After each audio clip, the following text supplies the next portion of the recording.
In this program, we're going to redo the previous task using JSP by converting the static web pages into dynamic web pages. And we will create a database with user information and book information, and the book catalogs dynamically loaded from the database. We will start by exploring a few key concepts relevant to JSP, namely the difference between dynamic and static contents, the JSP lifecycle and the JSP syntax, as well as the directives and the implicit objects created at compilation. JSP is an acronym for Java Server Pages. It is a server-side technology which helps the developers or the users to generate web pages. It is a betterment feature to servlets developed by Sun Microsystem, and this was developed in order to cover up all the flaws of servlets. JSP stands for Java Servlet Pages, is a technology used for creating a web pages that support dynamic content, provides special JSP tags to retrieve data from databases, access Java Bean components, and sharing information between requests and pages, and many more. So that developers can use it to add Java code to HTML files, XML, SOAP, or other document types. Pages created using JSP are quite fast and easy to build, collect the data from the user through forms, databases, and other sources, and create a dynamic web page. JSP provides more features like querying database and retrieving information, sharing information between two pages, and access control. Being a server-side programming language, it helps in creating dynamic web pages. They are created by inserting Java code in HTML as well as XML pages, and JSP can access the entire Java API, which is an extended servlet class that extends server capabilities and reacts to incoming requests. Action commands and textual data both can be combined in JSP. Dynamic content like checkboxes, action buttons can be extracted for their values. Till now, we have seen so many uses of JSP, and now we will see the sequential order in which the JSP pages are executed. A normal request is sent to the server by the browser. The server recognizes the request as a JSP page and sends it to the JSP server for execution. The server recognizes this by locating the page with the extension .jsp. And this is converted into servlet. The engine converts the servlet into executable class. When the output is obtained, it is converted into HTML format and sent to the web browser. Talking about the difference between static and dynamic web page, the content of the static web page remains the same on every request until the user or the programmer changes it manually. No communication with the database or any other web page happens in the case of static web pages. A simple information about the company's profile, terms and condition page where the content remains the same on every request comes under a static web page. As the name indicates, the dynamic web pages are the one that keeps on changing and not remains the same on every request. The content of dynamic web pages varies on various parameters like user performing actions, time, and request type. So in the case of dynamic web page, when the web browser sends a request to web server, the web server calls the program written by the programmer, which can perform actions like retrieving data from the database and performing actions like transaction procedure and calling other web servers and calling APIs and many more. A web page is simply a document that is available on World Wide Web to be accessible as a web resource. In order to access these web pages, the web browser, which acts as a client, sends the request to the web server, which acts as a server, through the HTTP protocol. The server then responds to the client by displaying the web page on the web browser. Static web pages are simply pages written in languages like HTML, CSS, and JavaScript. When the client sends the request to the web server responds to the request by displaying the web page to the web browser without performing any additional actions. The server acts as a simple storage location for the web pages, which are displayed to the client upon request. Whereas dynamic web page will display the different content with the same layout and designs at each time. For example, the page may change with time of day and user interactions. The best example for dynamic web pages are Twitter, Facebook, and other social media sites, which shows different content for different users at the same time. So the dynamic websites which needs updating frequently, and those are the websites that changes the content or layout with every request to the web server. A static web page is a web page that is delivered to the user's web browser exactly as stored. In contrast, the dynamic web pages are generated by the web application. The dynamic web page can be classified into two types. There is client-side scripting and server-side scripting. Client-side scripting is a process in which the code along with HTML web page is sent to the client by the server. Here the code refers to the script. To be simple, the client-side scripting is a process in which the scripts are executed by the browser without connecting to the server. Server-side scripting languages or programming languages developed especially for creating HTML pages or web pages on server side. It is a technique used in web development which involves employing scripts on web server, which produces a response customized for each client request. Server-side scripting is used at backend where the source code is not available or hidden for the client. The client side is used as a front end where the user get to see what they browsed. Programming languages like HTML, CSS, JavaScript are used to create static web pages. Programming languages like Python, Ruby, PHP are used to create dynamic web pages.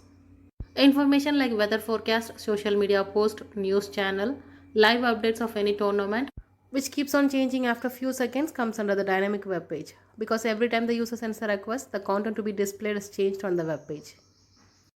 The primary function of client-side scripting is to provide the requested output to the end user. The primary function of server-side scripting is to manipulate and give access to the required database as per request. The server side is used as a backend where data is processed and it is not visible to the user. The client side does not need any interaction with the server. The server-side scripting, on the other hand, is all about communicating with the servers. The client side does not connect to database at the web server. The server side helps to connect with database which is already stored in the server database. The client-side scripting runs on the end-user system, whereas the server-side scripting runs on the web server. HTML, JavaScript, CSS are used to display the request on client side. PHP, Python, Ruby are some of the programming languages used at server side. JSP lifecycle is defined as the process from its creation till the destruction. This is similar to a servlet lifecycle with an additional step which is required to compile a JSP into servlet. Before starting off with the lifecycle, it is important to know the difference between web server, web container, and an application server. Web server receives HTTP request and intercepts it. It also processes the HTTP response to the web browser of the client. Example for web server is Apache Web Server. A web container is a J2EE compliant implementation. Its main job is to run the runtime environment to JSP and servlets. A request received at the web browser is forwarded here and the result generated is sent back to the web server. An example for web container is TOMCAT. An application server is a complete server as it provides a facility of both web server as well as a web container. An example for application server is Oracle Application Server and B WebLogic. The four major phases of JSP lifecycle includes compilation, initialization, execution, and cleanup. The JSP lifecycle has three methods: JSP init, JSP service, and JSP destroy. In compilation phase, when a browser asks for a JSP, the JSP engine first checks to see whether it needs to compile the page. If the page has never been compiled or if the JSP has been modified, the JSP engine compiles the page. The compilation process involves three steps: parsing the JSP, turning the JSP into servlet, and compiling the servlet. At initialization phase, when the container loads a JSP, it invokes a JSP init method before servicing any request. JSP init method is better known as initialization of JSP. It basically initializes the instance we created. Talking in detail, it is done to initialize resources needed to process the request. That is, resources like database, allowing JSP pages to read data and create lookup tables, and managing network connections. Though it is invoked by the container only once, it can be overridden by the author. Typically, initialization is performed only once, like servlet init method. You generally initialize database connections, open files, and create lookup tables in the JSP init method. After the initialization of servlet instances, a new thread is created. All the interactions necessary to process request occur at this page. So the container invokes JSP service method, and this method contains two parameters, namely HTTP servlet request and HTTP servlet response. This service method is responsible for generating a response to the request. Not only this, but it also generates responses to all the 7 HTTP methods. The 7 HTTP methods are get, post, head, put, delete, connect, and options. So whenever the browser requests a JSP and the page has been loaded and initialized, the JSP engine invokes the JSP service method in the JSP. The JSP service method takes the HTTP servlet request and HTTP servlet response as its parameter, and this method of JSP is invoked on request basis. For every JSP request and response, JSP service method is called for execution. and this method cannot be overridden as it is implemented implicitly. The JSP cleanup is a destruction phase of JSP lifecycle, which represents when a JSP is being removed from use by a container. The JSP destroy method in JSP is equivalent to the destroy method in servlet. This method destroys the instance of the servlet class code and all the connections to the database, and the networks are released. The JSP destroy method is overridden when the cleanup needs to be done. Finally, we have seen the JSP lifecycle and various phases of JSP lifecycle and methods invoked in it. Okay, let's get into the program. Index.html is our login page.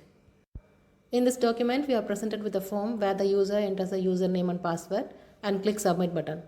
The form data is sent to accept user.jsp. The JSP get called and the result of validation displays the welcome message. In accept user.jsp, the necessary import from the Java SQL package is made. There are three types of JSP directives: page directive, include directive, and taglib directive. In this program, the page directive is used to provide instruction to the container, and these instructions are relevant to the current JSP page. This line of code will import all the classes with particular package, that is, it will import all the classes and interfaces within Java. And this line of code provides the API for accessing and processing data stored in the database. This API includes a framework whereby the different drivers can be installed dynamically to access the different data sources. This package extends the functionality of JDBC API from the client-side API to the server-side API. This package contains API for making connection with the database via driver manager facility and sending SQL statements to the database and retrieving and updating the results of the query, and metadata that provides the information about the database and information about the column of a result set object and information about the parameters to the prepared statement commands, and also exceptions. Accept user.jsp will accept the form data and verify a user. It will check for the valid user from the database called users. Once the user enters his username and password, this page will check for the existence of user and database. If exists, it will display a welcome message and a clickable link that takes us to book.html. If non-registered user attempts to log in, then it will display invalid user. Before that, we need to create a table in your database and name it as users.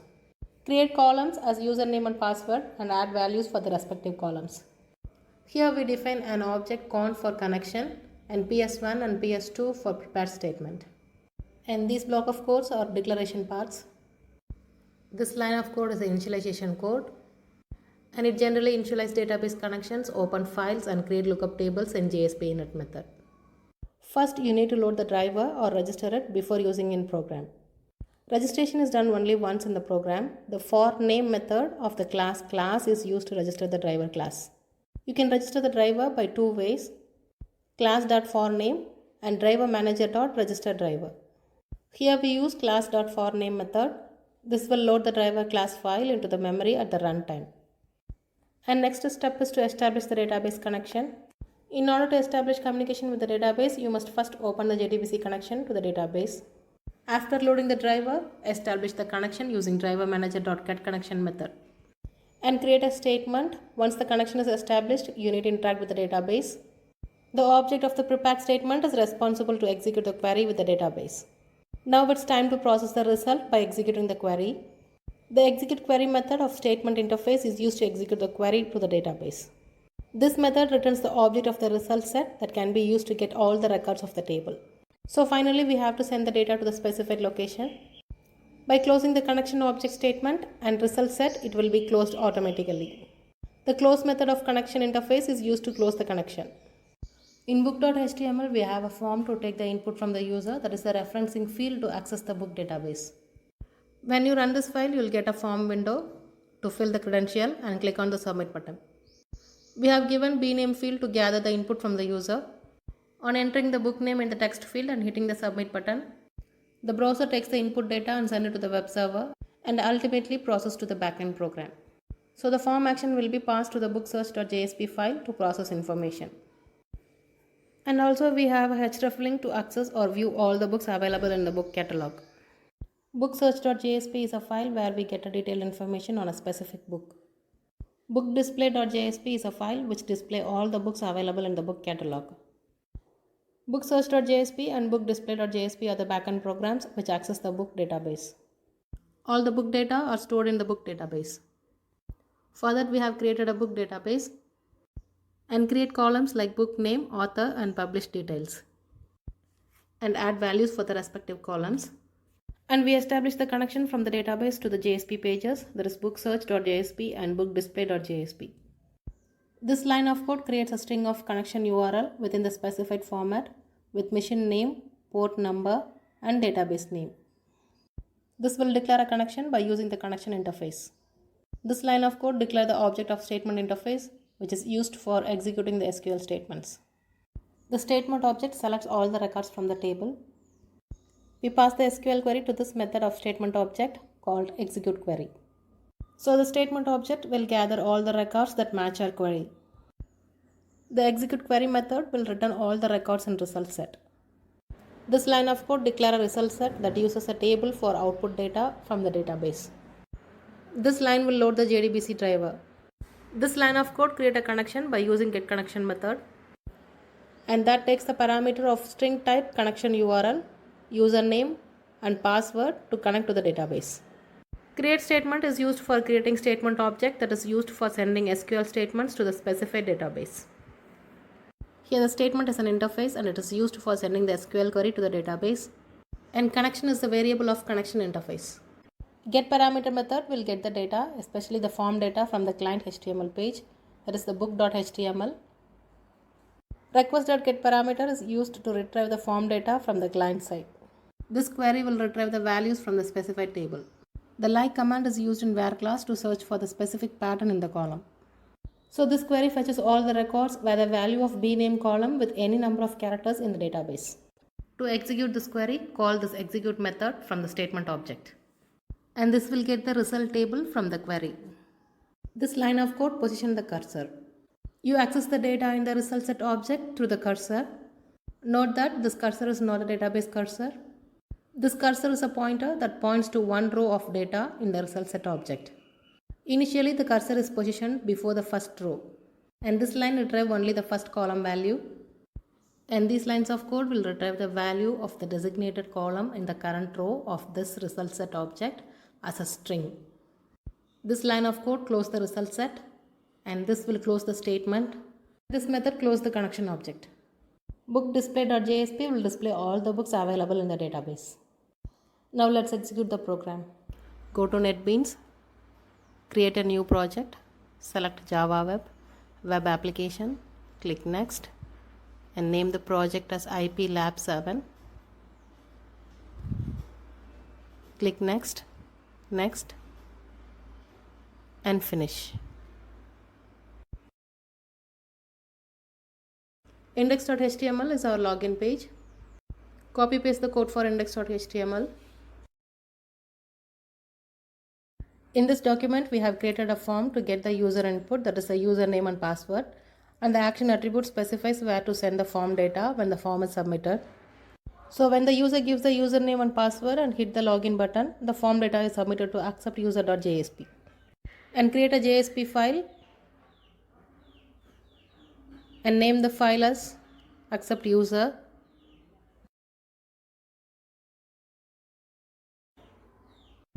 Copy paste the code for acceptuser.jsp. Acceptuser.jsp file will read the input from the index.html and check for the valid user or the registered user from the user database. So when the user enters the username and password, the application will check for the existence of the user in database. If it is a registered user, we will get a welcome message and a link. On clicking the link, it will take us to book.html. If the given input is not a registered user, we will get an invalid user message. Now create a HTML document and name the document as book.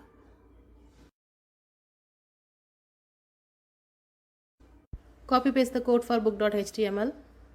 In book.html, we make two files and a form. One is our form that takes the data, and the other is our JSP files that reads and processes.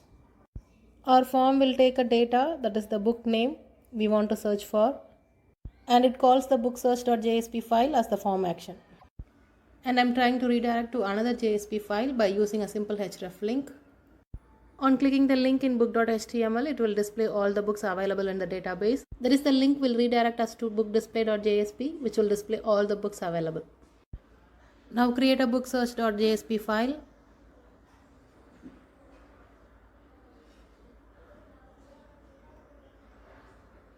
Copy paste the code for booksearch.jsp. Booksearch.jsp will display a particular book info. That is, this page retrieves the particular book from the database based on the user input and it displays it. Now create bookdisplay.jsp file.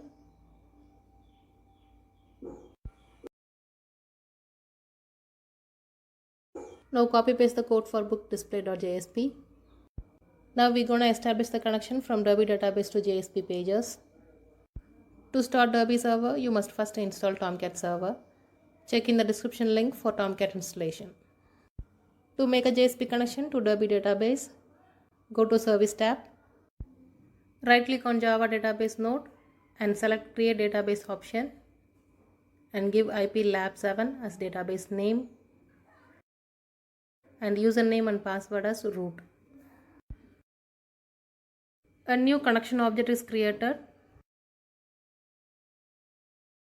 Now connect the database.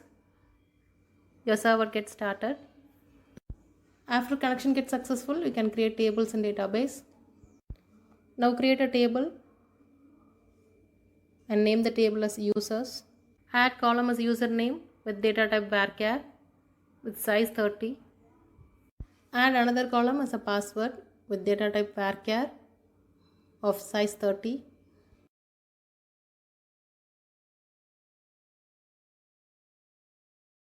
Add records to the table. Create the users with confirming passwords. This database will check for the occurrence of username and password and validates the user credential and prints a welcome message. If there is an attempt of non-confirming username and password, it fails to log in. Now create another table and name the table as books. Add columns like book name, author name, and published informations.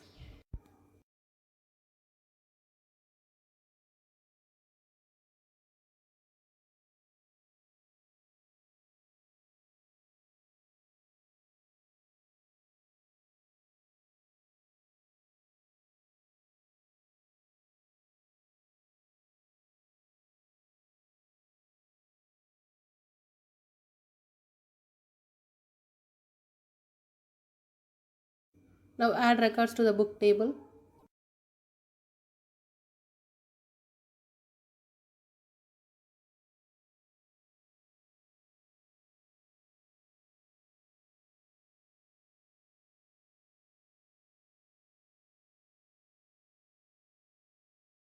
And see the records are added to the book table.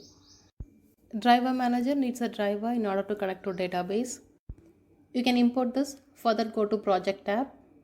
Right click the library from the menu. Select add library. Choose Java database driver. Now you are adding Derby client drivers. Now save and run the project. Here comes a login page where user enters the username and password. If it is a registered user, it will take us to this page. And click the link to access the book library. Here comes two options. One is to view all the books that is available in the database. And another is to get a detailed information on a specific book.